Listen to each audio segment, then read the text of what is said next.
Hello, everybody, from a studio far, far away. WAWTAR. That's right.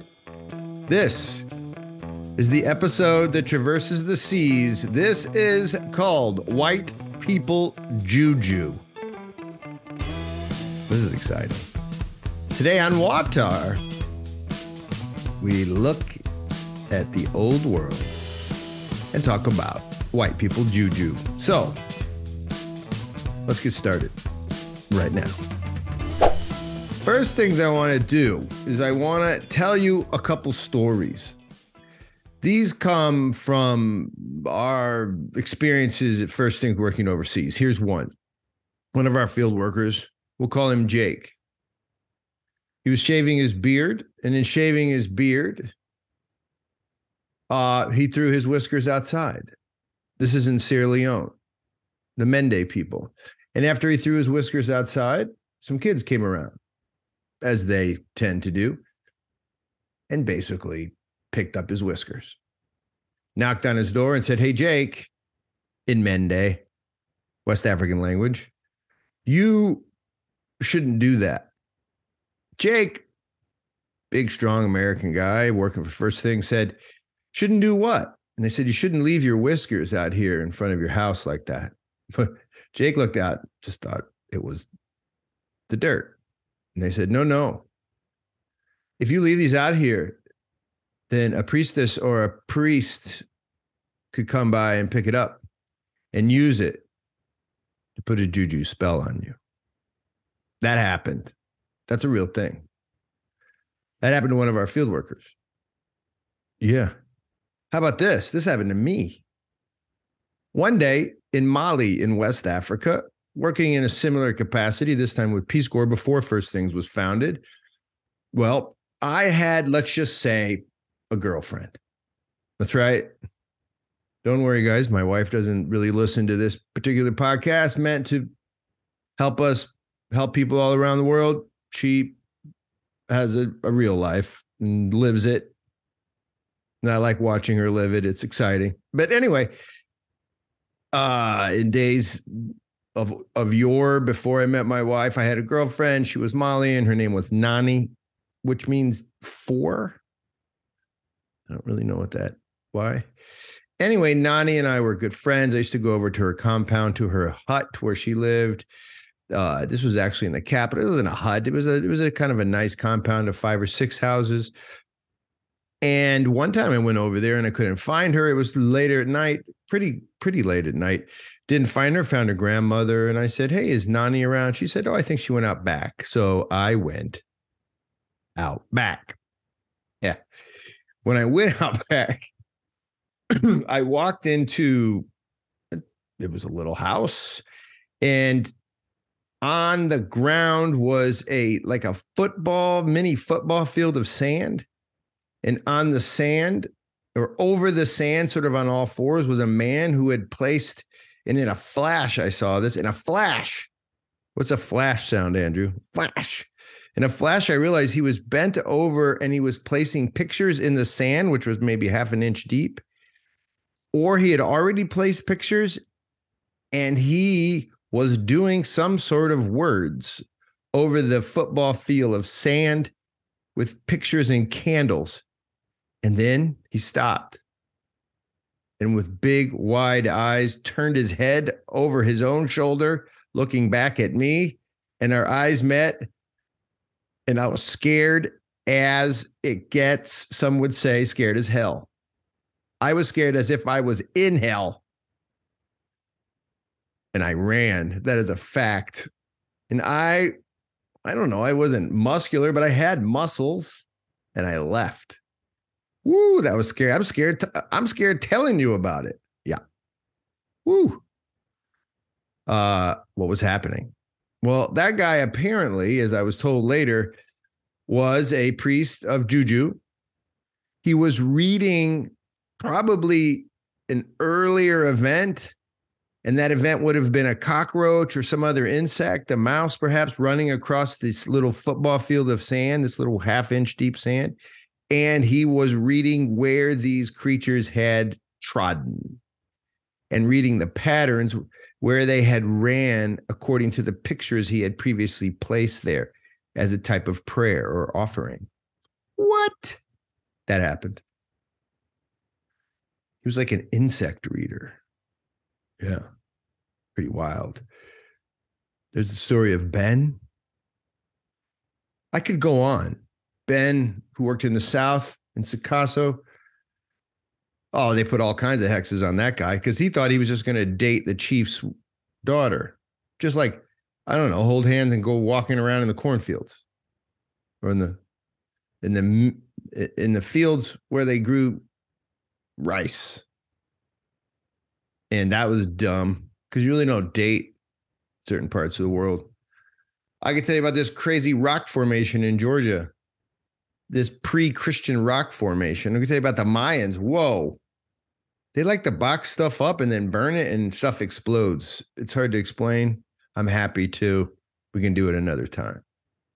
But all of our work, well, basically will place us in a place where you would think of it as JuJu. Today, we look at white people JuJu. So I'm going to do it right now.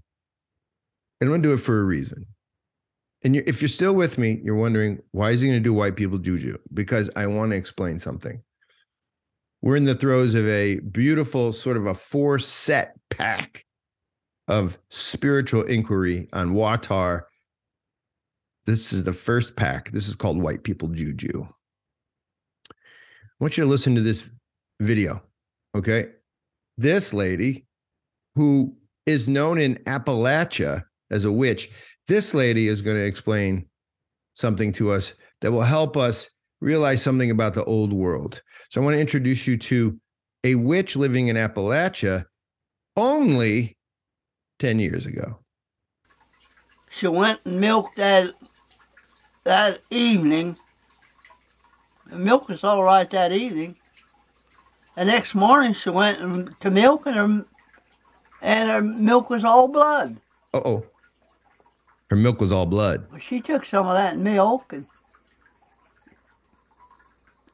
went and dug her a hole in the ground, wrote her a ticket, and got her some kerosene.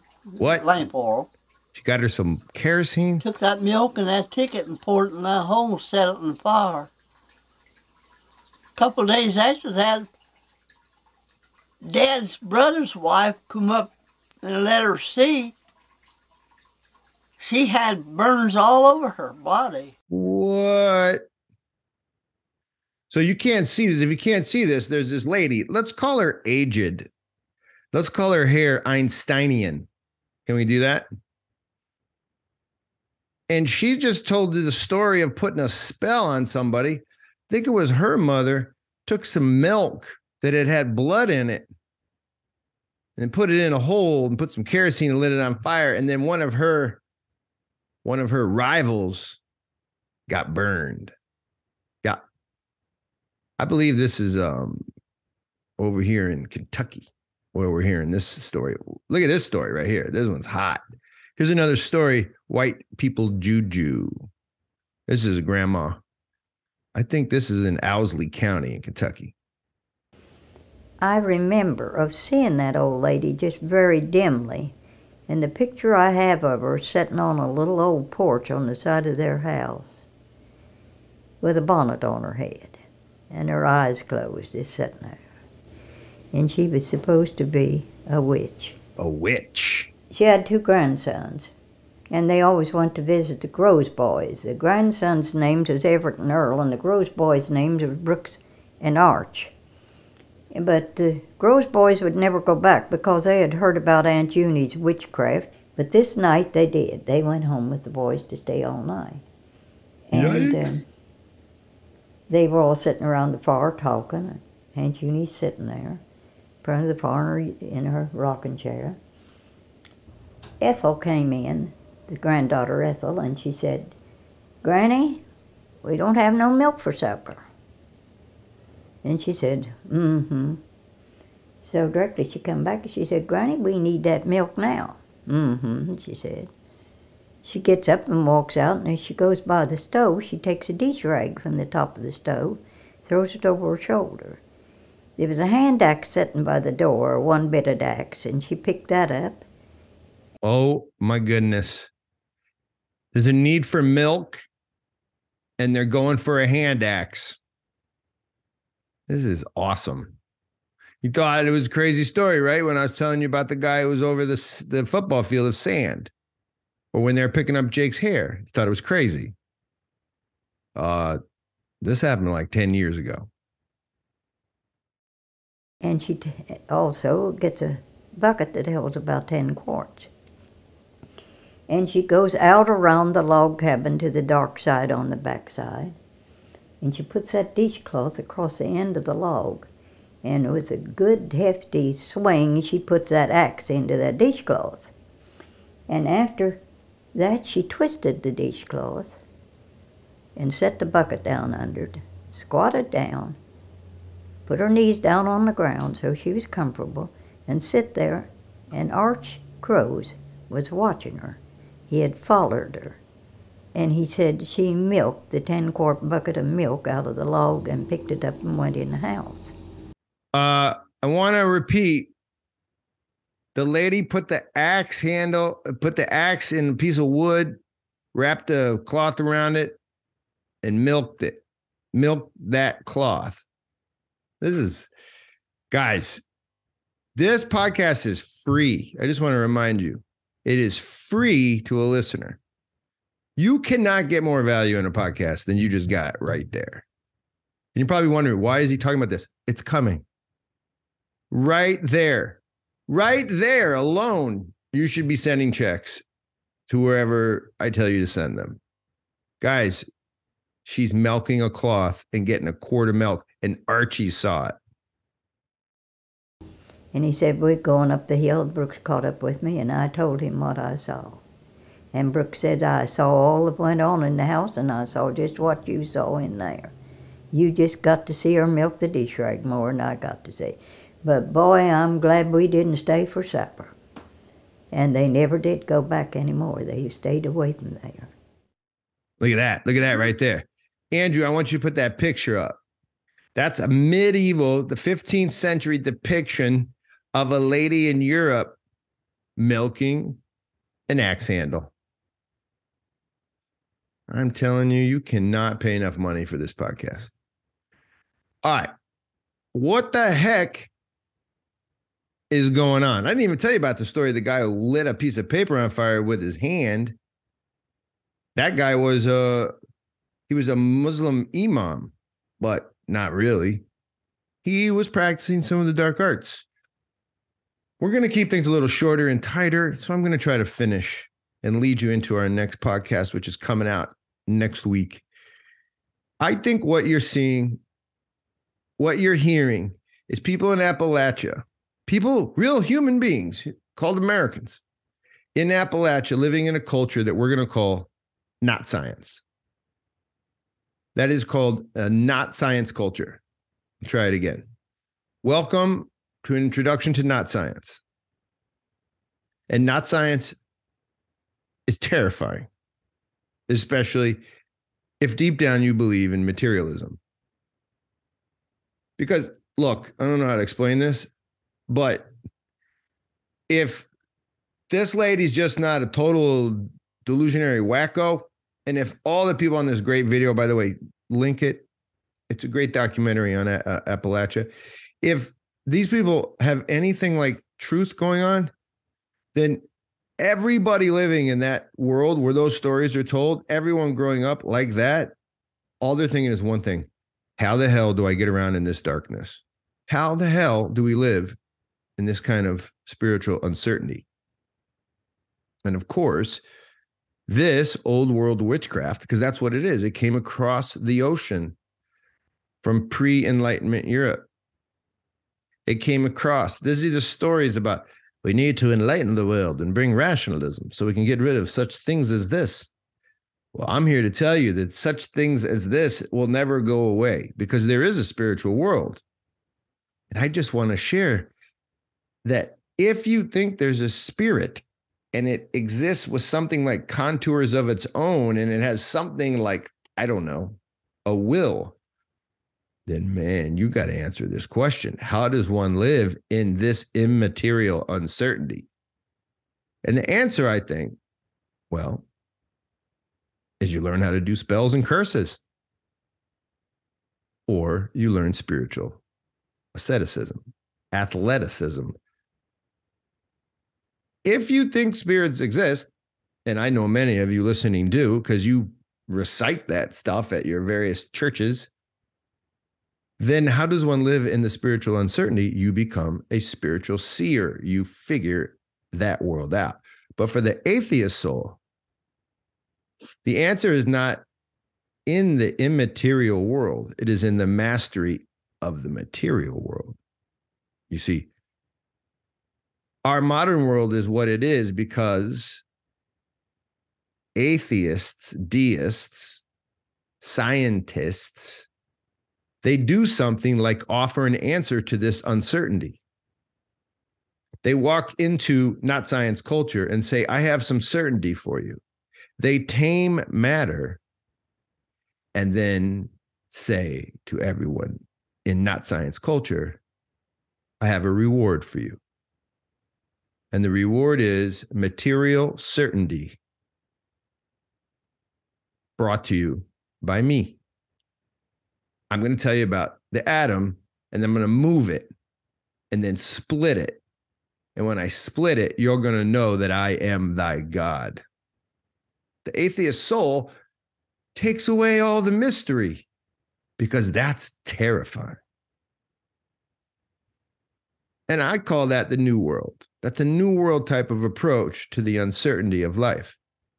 The new world has allowed us to feel in charge, right?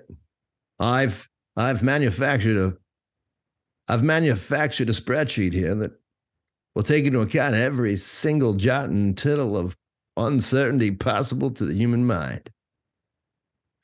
I've done a good job of subduing matter for the purpose of making myself and you very, very happy.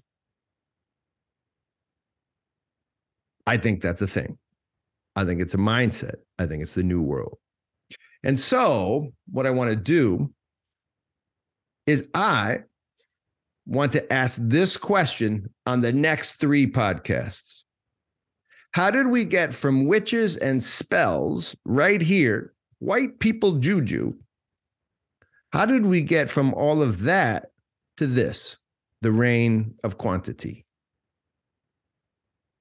That's what Guanan calls it, the reign of quantity. My friend Paul Kingsnorth calls it the machine. So next time, we'll take a little ride through history to figure out how the people we heard from today go extinct. How did the people we heard from today go extinct? We'll talk about the Inquisition, Thomas Aquinas. We'll do some sacred science. We'll do some systematic theology. We got Aristotle, Calvin, Luther, Zwingli, the ever-organized Zwingli, the elect. We'll do it. This has been WAWTAR. This, well, is our First Things Foundation podcast. Check us out at www.first-things.org. Love you guys. Check in next time. Much love. Peace out. WAWTAR.